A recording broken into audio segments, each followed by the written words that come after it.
Hi everybody, my name is Chris Bondhus.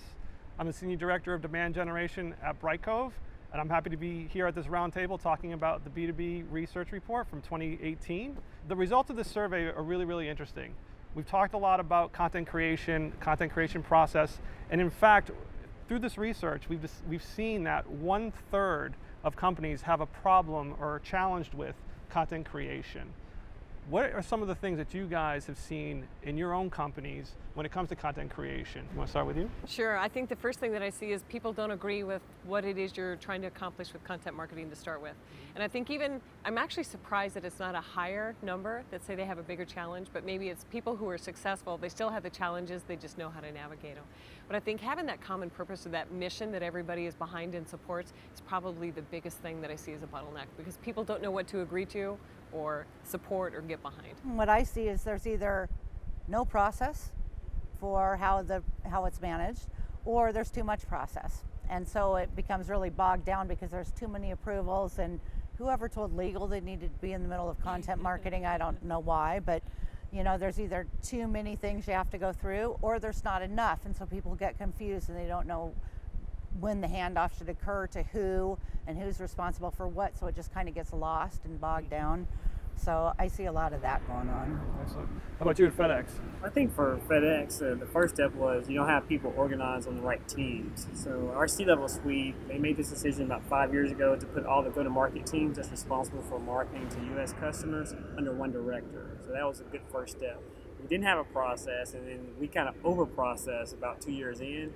And he was like, wait a minute, there's too many processes. Brand and legal is always going to be a part of our conversation, but just within ourselves, like how can we efficiently work a little bit better? So we have this process we call the GO process, go-to-market orchestration. And just in the last probably 6 to 9 months, we've taken some of the layers of those process off, where it's multiple meetings where people trying to talk, and it's really made things a whole lot easier for FedEx. Awesome. Monica, we were talking earlier that Zendesk has grown tremendously over the past few years since you've joined. Mm-hmm. Talk to me a little bit about the process that you've undergone there with content creation. We've been really lucky. I mean, we don't have, I think we're in that sweet spot in between not having any process and having too much process. I think we're in a really good place right now. But some of the bottlenecks that we see sometimes are around, if it's not around process, Carla mentioned goals. Even if we all agree on what our kind of goals or our mission is as a content or a marketing organization, sometimes the goals for the individual piece or like the messaging, if that is either not clear or not agreed upon in advance, sometimes you find having to go back and redo things over and over and over because you didn't kind of lay that out in the beginning clearly enough, or it wasn't laid out for us clearly enough by the person that created the content for. Yeah. The other thing that I see happening a lot is this kind of content chaos that happens when the other departments or divisions across the business treat you like an order desk. Yes. And so they're showing up going, we need a case study like right now for this, and we need a white paper on that for this other thing, and whatever it is, and they're asking for one-off pieces of content that don't necessarily fit into the strategy just because they want it.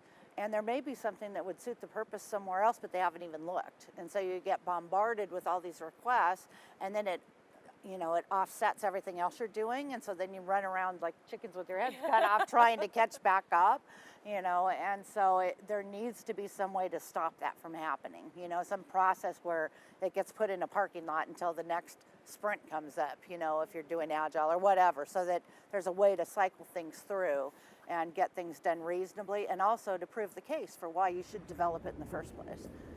We experience that. So at FedEx, we get go-to-market requests because our team supports the product teams that come up with products and services that are offered to our customers. So I think the first year that the Go process was introduced, we had over 150 different requests. And we as a go-to-market team was just really trying to funnel hey, what do you need? Do this, do this.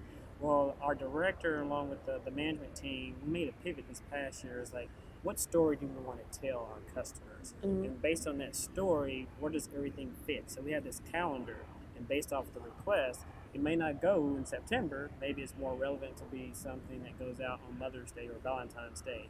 So we're much smarter. So that's kind of helped us close that gap where we're just not we're reactive, but we're more proactive now in how we talk to our customers and manage those requests. list. You know, and I think that's a good point about how does it fit into the overall story, because you were talking about the success you're starting to see with the experience that you're creating for everybody. And if you don't have that overarching story and understand how it all fits in, it makes sense that everything's going to be ad hoc and full of chaos. So that was a lot of conversations of establishing the GO process. The GO process will allow, we take in your requests, the questions that we ask, we're asking those value prop questions.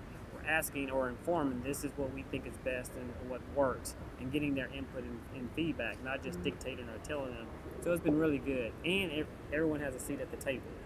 I know, I like your GO process. Can you talk a little bit about how that GO process really manages the competing priority side of things and how the senior leadership helps with that sponsorship? So with the GO process, I think this pivot that we made for this fiscal year, our fiscal year goes from June to May. And so the storytelling part was really how you get people bought in. And so instead of just taking in the request, when we said, this is the story we want to tell, that story matches exactly what the C-level suite saying, this is what our focus needs to be for the fiscal year.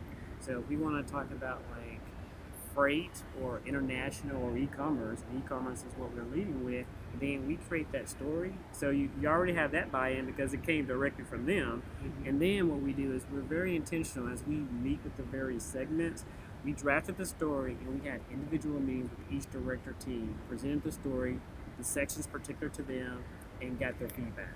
Everyone signed off. And now we're in that whole execution phase right now, because for FedEx, peak is coming up, meaning holiday shopping, e-commerce is going to be off the chain. So we think we really have a good story to tell our small business customers. We're just really excited. So that's how we made it work. Right, so it sounds like you've avoided the competing priorities because you're taking direction from the top, and the top sets the clear path.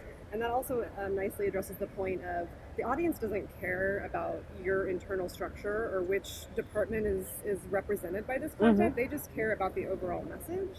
And so we work really closely with different requesters to try to merge some of those things into one thing that will serve the needs of the audience, but again, we'll kind of hit multiple company goals at the same time. Yeah, I like what Mike's saying, because if you get into the structure of our GO process and how the teams are set up, we have content leads. Yeah. And what we found is that when you get those content leads talking, and so we have we used to have these weekly meetings. This was the over process part called GO content and then GO channel.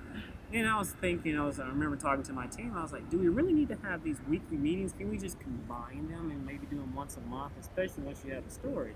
So now, as the content leads are drafting the content, we share that out as we're discussing as a team. We send an invitation to all the channels, come listen to this conversation, provide input, provide suggestions, and we do that now once a month. So we eliminated 2 meetings with just once a month meeting, and we are able to do exactly that. So when an international content lead is listening to what a small business content lead is working on, they're able to say, hey, I'm doing something similar. How about we do something together? And that's really yielded some really good results for us as far as good content coming out. What it also does is educate all the employees around what is that story, so they not only buy into it, but they start to live it, and that goes back to that experience that they deliver then externally, just beyond the content. It's the whole experience of the brand. No, I really like the idea that Drew's been talking about related to story and building it off story. And so I think the more and more that marketers embrace telling the story rather than publishing the white paper, the bigger difference they're going to see in the type of content they create and the response it has in the marketplace. Because I think there's a huge difference when you just shift your perspective that much. Awesome, guys. Well, thank you so much. This was a really enlightening discussion, and we'll see you next year.